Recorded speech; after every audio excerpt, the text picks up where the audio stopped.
మాట్లాడితే పళ్ళు రాలిపోతాయి. వాడు ఎలా అడిగినా వాడు అడిగిన దాంట్లో తప్పే ఉంది. అసలు నీకు ఈ ఇంటికి ఏం సంబంధం ఉంది? బాబాయ్ ఏంటమ్మా? ఇప్పుడు సూర్యుడు ఎక్కడున్నాడు?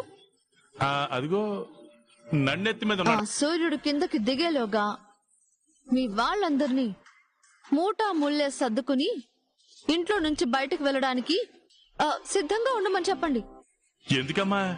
ఎందుకంటే నిన్న ఆస్తి రాసిస్తానన్న అత్తమ్మ ఈరోజు సాయంత్రానికి నన్ను కోడలిగా సగర్వంగా ఇంటికి తీసుకుని రాబోతోంది.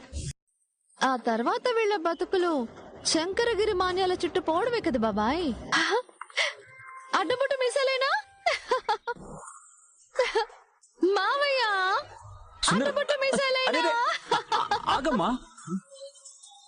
అరే అరే